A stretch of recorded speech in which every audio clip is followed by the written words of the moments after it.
you're in the delivering service, but the most important package arrived during the pandemic, your son. So tell us about that experience. Yeah, it's been really a wonderful experience. I think being a first-time dad. I think that there's sort of no better time to be a first-time parent than when work from home culture has become very prevalent. I think it was something sort of taboo in the past, right? Where you're almost looked down upon if you're not coming to the office, you're not outworking everybody else. And especially in the early part of my career, that was something that was really important to me. I always wanted to be the guy that turned the lights off at the end of the day.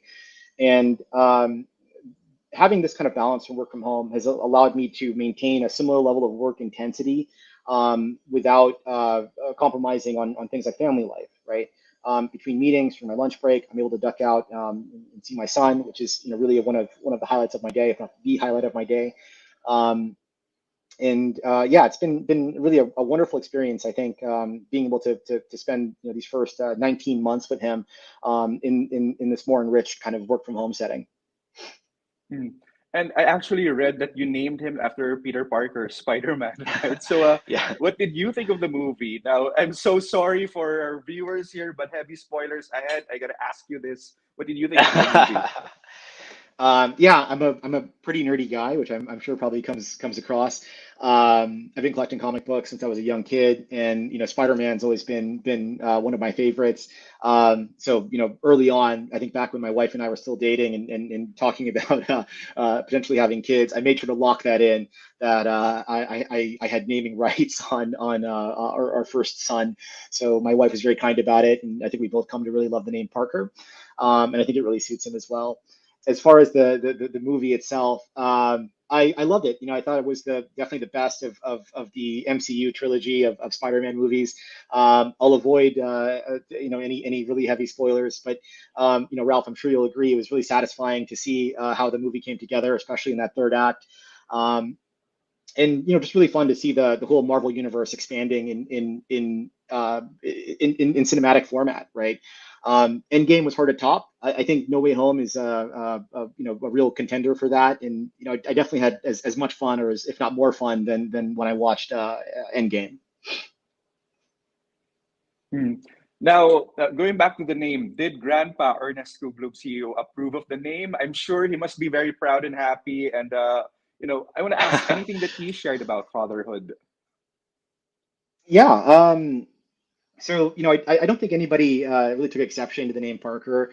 We all thought it was a fun and kind of unique name. We don't meet too many Parkers, especially here in the Philippines, I guess. And in that way, it was always something important to my wife and I that he had a little bit more of a unique name.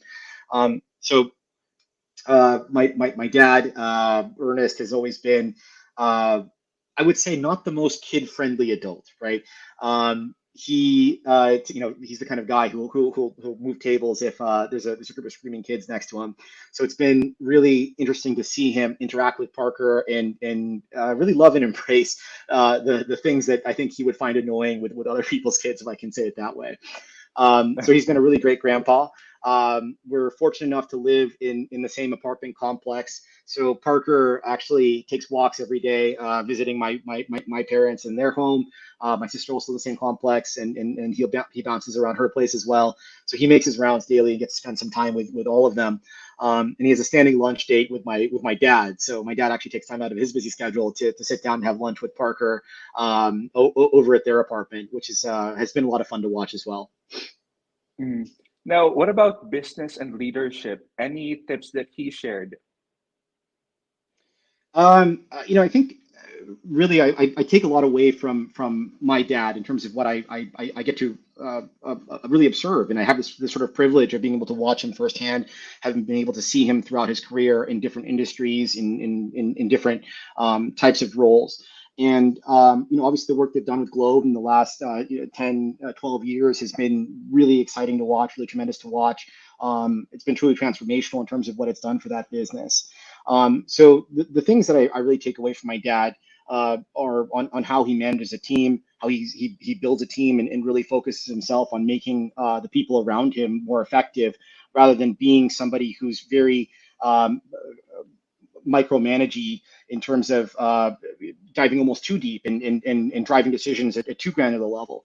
So I think maintaining that right level of involvement, right, where he's always very intimately aware of what's happening in his business, down to a very deep level. But I hear often from his team, from people that he's worked with, that he focuses a lot on empowerment and ensuring that decision making is held at the right level, such that the business maintains a lot of agility. One of the core values that he preaches is think like an owner. I believe it's still one of Globe's core values now. So he's brought that same entrepreneurial mindset into the team, and every person he really expects to act as a sort of a business owner for your unique part of the business, right? And I think that that level of empowerment really ensures that employees, that managers are able to function with a lot of independence, that are able to make decisions that they believe to be in the best interest of the company.